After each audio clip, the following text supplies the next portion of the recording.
The new CEO is waiting. Don't embarrass me, Carl hissed through clenched teeth, his cologne hitting my nose like chemical warfare as we marched down the hallway. His tie was crooked, his temper shorter than usual, and for once, I wasn't the reason. At least, not yet. I had walked in exactly 8 minutes late, not because I'd overslept, not because I was fixing my hair or sipping overpriced foam at the corner cafe. No, it stopped outside to hand my lunch, a decent turkey sandwich with homemade mayo, to a guy slumped on the back steps of the building. He was in worn coveralls, sweat streaking his temples, fiddling with a broken thermos. No ID badge, just tired eyes and cracked fingers.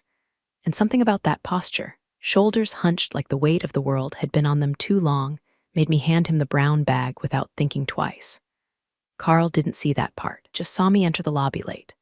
And when Carl saw you late, it became the only thing you were, a mistake, a stain, a problem to be fixed or fired, depending on the mood HR was in. You better not screw this up, he grunted, stabbing the elevator button like it owed him money.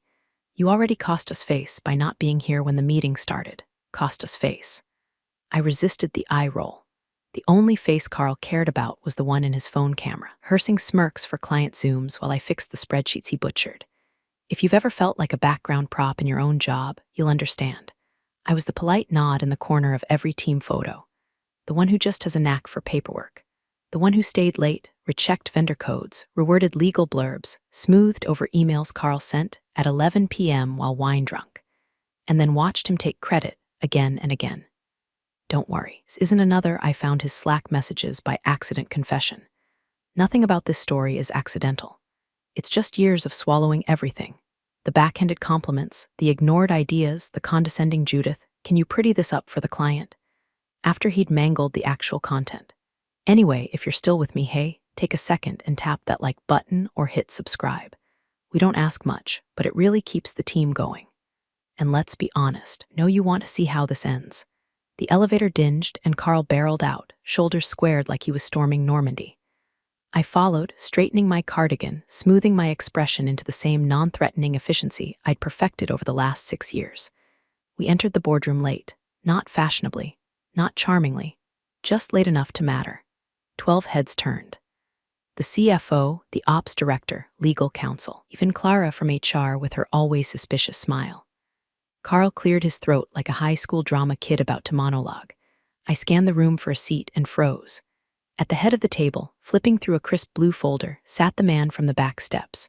No thermos now, no coveralls, just a dark suit, a silver pen, and a silence that sucked the oxygen out of the room. Carl didn't notice. Of course he didn't. He went right into his patented babble, tossing out buzzwords like a salad shooter. We're very excited to collaborate, synergize across departments. Judith, of course, will handle the notes. I didn't move, didn't speak. My eyes were locked on the man who'd eaten my sandwich 10 minutes ago. He looked up briefly, our eyes met, and he nodded, just once. A whisper rippled across the room as a name was introduced, but I barely heard it. My pulse was thudding too loud. Everyone, the CFO announced, this is Thomas Hale. As of this morning, he's our new CEO. Carl's mouth was still moving, but the rest of him froze, like a glitching hologram. The kind that doesn't realize it's about to be unplugged. And I sat quietly, pen in hand, dignity intact, watching the man who had been invisible step into full view, while the man who had always needed a spotlight had just lost his. Carl kept talking like he was auditioning for games show no one asked to watch, something about vertical integration and cross-departmental synergy. He gestured vaguely toward the whiteboard like he might summon a pie chart out of thin air. No one interrupted. No one helped him. The silence didn't agree with him. It was the kind of silence that ate through skin and bone. I sat at the edge of the oval conference table, hands folded neatly, not looking. Not obviously. But I knew exactly where he was, center seat, top of the food chain, man in the dark suit. The one who less than an hour ago had accepted a turkey sandwich from my hands like I was offering salvation. He hadn't said thank you. He hadn't needed to. Thomas Hale. The name finally landed like a thunderclap across my thoughts, yanking together half-forgotten snippets from old investor briefings and industry gossip. Hale Industries. Cleanup specialist. Turnaround genius. Boardroom surgeon with a smile like winter glass. Was the kind of man companies didn't hire unless something had gone very, very wrong. And now he was here. At our table. where Carl was currently gesturing in his direction like he was some guest consultant. Of course, we're excited to help Mr. Hale acclimate to the culture here, Carl was saying, like he personally owned the oxygen in the room. Our team leads have been instrumental in smoothing that process. Judith, for example, she handles all the nitty-gritty back-end stuff. Brilliant with the little details. Really frees me up for the big picture leadership. I didn't move nor twitch, but I could feel the burn of every eye flicking between me and the man at the head of the table. I was still processing the sheer absurdity of it. Not 20 minutes ago, he was hunched over broken plastic and lukewarm coffee outside our delivery dock. Now, CEO, he didn't say anything immediately. Just watched, calmly measuring. Carl kept going, unaware that the hole he was digging had already hit pipes. I make it a point to personally mentor staff, he added, flashing his teeth like that counted for something. It's how we maintain cohesion. Strong leadership, strong vision, you know. Thomas Hale finally set down his pen. The room stilled, like prey-catching scent of the predator. I appreciate the warm welcome, he said, voice smooth and unhurried. I'm particularly grateful to see how committed you are to team cohesion.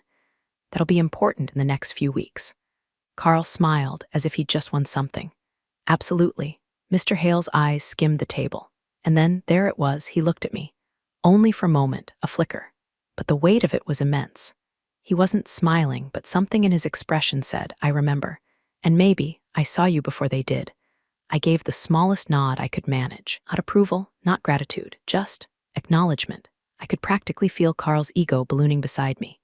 You know, Mr. Hale, if there's anything you need, my door's always open, Carl said. And Judith will be happy to pull any reports or summaries you might require. She's our go-to for the paper trail stuff. Very by the book. Is that so? Mr. Hale asked, still looking directly at me. Not in a challenging way, not even surprised. Just taking inventory. Carl laughed. Oh, yes. I always say she's got the memory of a hard drive and the people skills of priest. Bless her heart, there it was.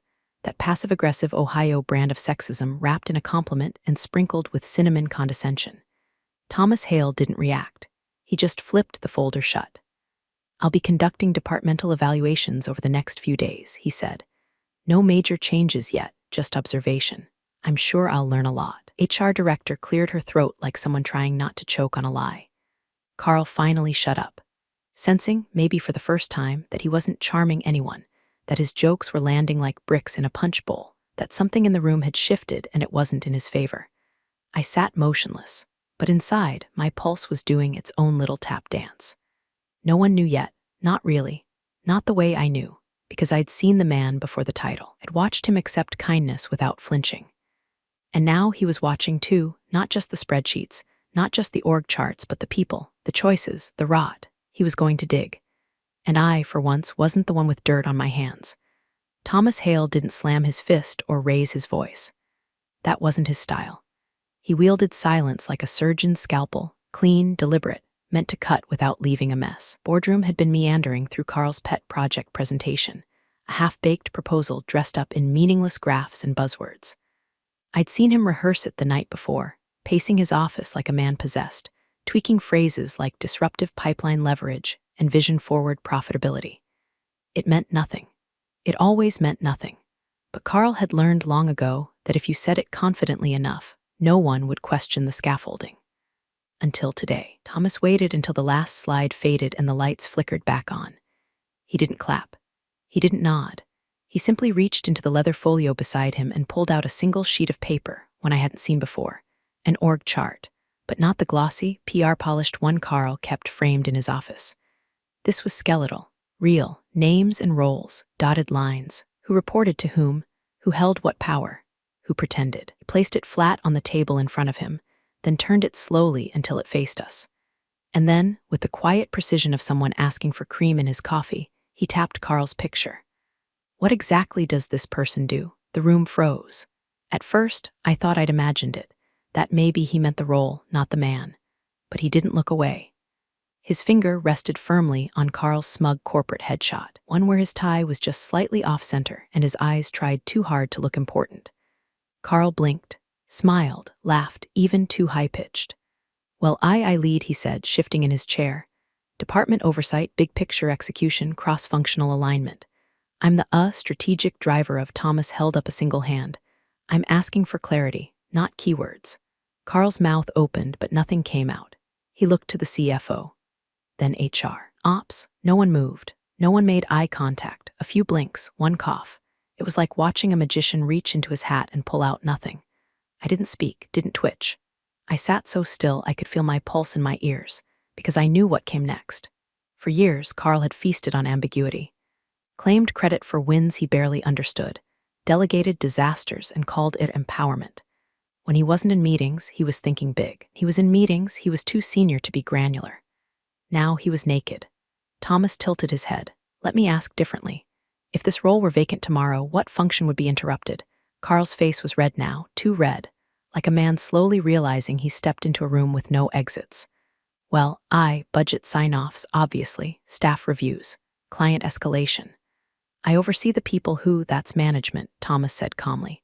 But what do you do? Silence that followed wasn't awkward. It was biblical, a storm cloud of stillness. Carl's fingers tapped the table. I could see the gloss of sweat forming at his temples. No one saved him, not because they hated him, though many did, but because they'd smelled it too, the shift, the change in pressure. This wasn't a drill. This wasn't some new SVP bluffing his way through onboarding.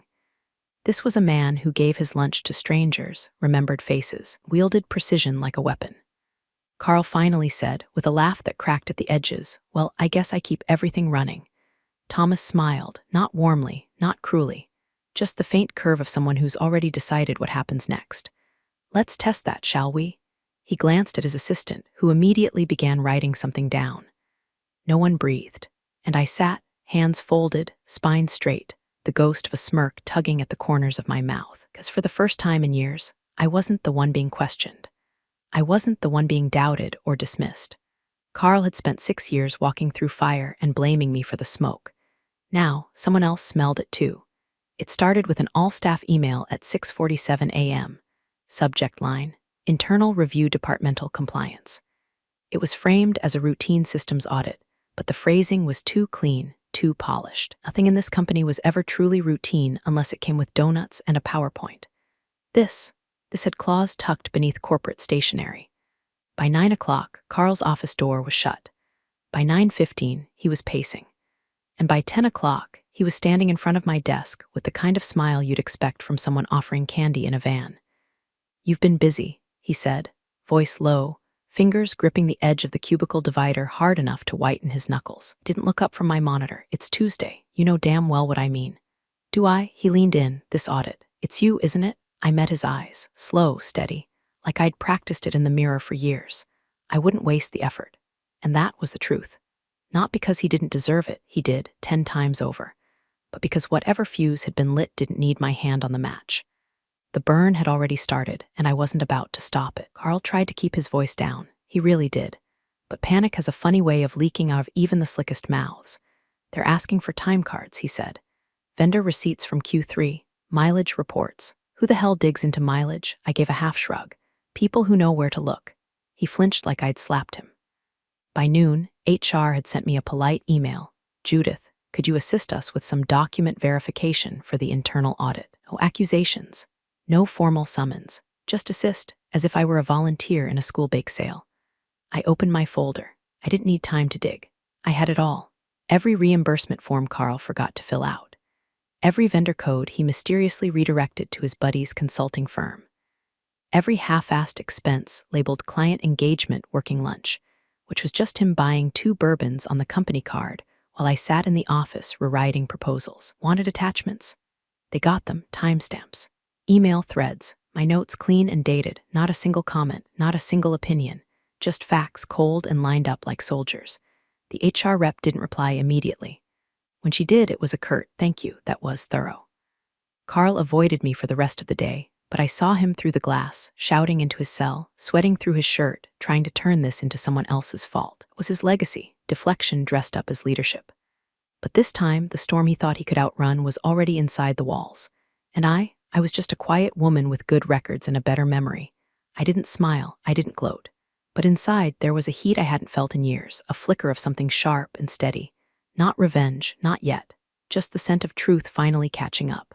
By Thursday, the finance team stopped pretending. Up until then, tiptoed around the audit like it was a gas leak, checking boxes, whispering concerns, pretending none of it could ignite. But when a spreadsheet surfaced titled Expense Exceptions Q2 and Q3, all courtesy evaporated. The finance director, Warren Clemens, gray suit, zero patience, war vet energy, called an emergency check-in. No Outlook invite. No agenda.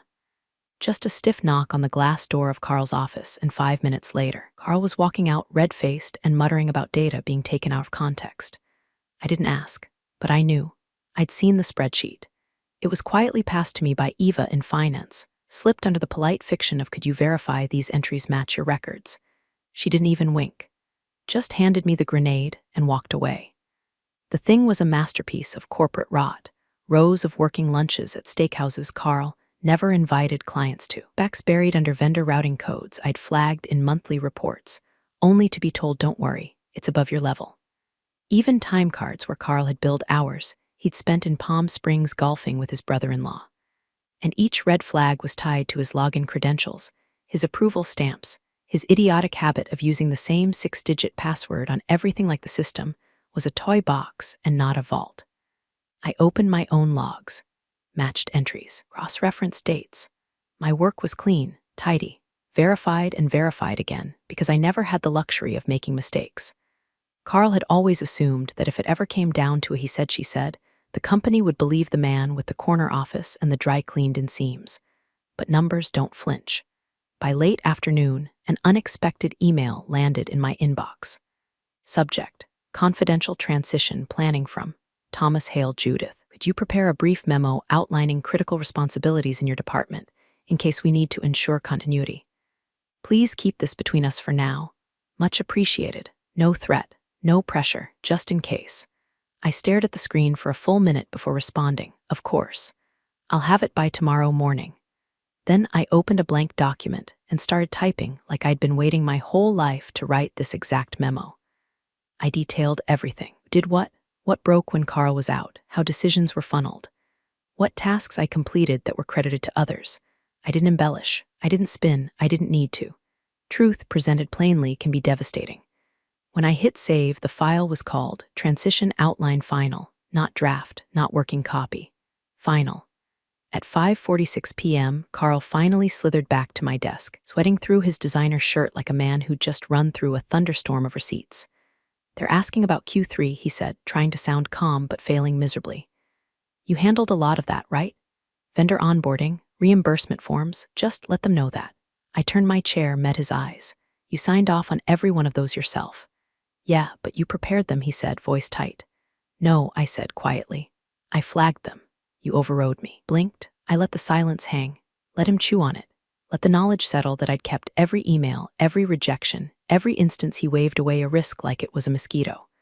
Carl's confidence cracked, and it was almost sad. But I wasn't there to comfort ghosts. I turned back to my screen. Behind me, he stood frozen a beat too long, then walked away without another word. And I felt that rare, strange flicker, something close to satisfaction. Not vengeance. Not yet. But the math was starting to balance. It's funny how quickly a ship turns when the rats smell smoke.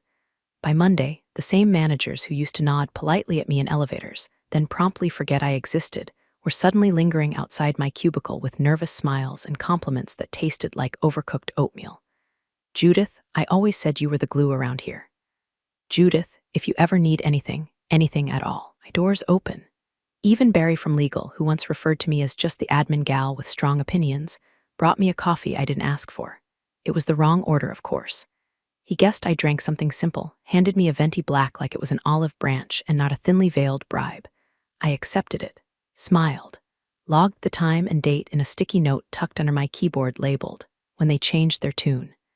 The shift was subtle, but seismic. Carl was still technically in charge, still occupied the corner office, still barking into his phone, still CCing half the company in emails no one read.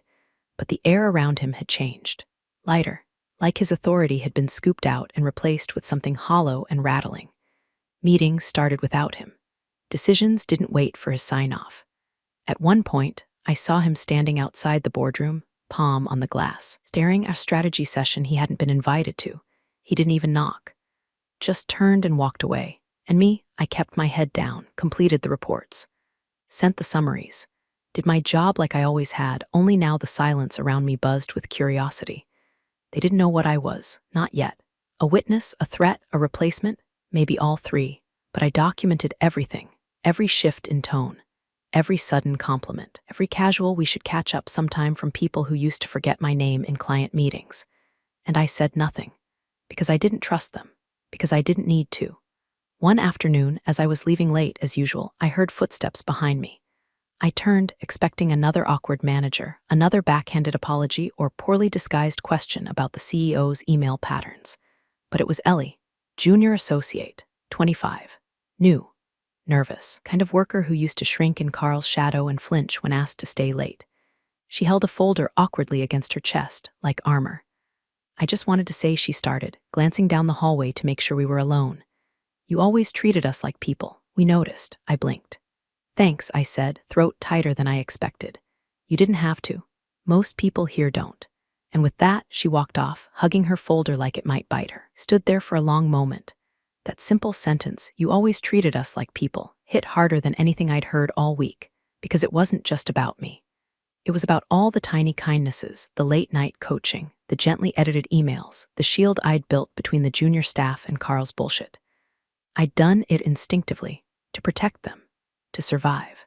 But now, I had to ask myself something I'd avoided for too long. Was I supposed to keep surviving, or start leading? Because this company was shifting. The foundation cracked, the ceiling loose, and in the debris something new was trying to grow. Maybe, just maybe, I was part of it. I didn't decide that night. I wasn't ready. But I backed up my transition memo again, and this time I gave the file a new name, Contingency Leadership JM. The calendar pinged just after 4:00 p.m. Subject: Strategic Alignment, Review Confidential Attendees, Hale. Emmons, Legal, Ops, HR, Judith M. No Carl, no leadership, no buffer. The absence of his name was louder than any firing notice. By 5:30, the news had started to ripple. Soft at first, an unspoken awareness that something final was coming. Desks were quieter. Emails came laced with overpolite phrasing. I passed 3 conversations that stopped mid-sentence when I walked by. One woman looked at me like I'd grown horns. Another offered a nervous smile, kind you give someone who might be contagious.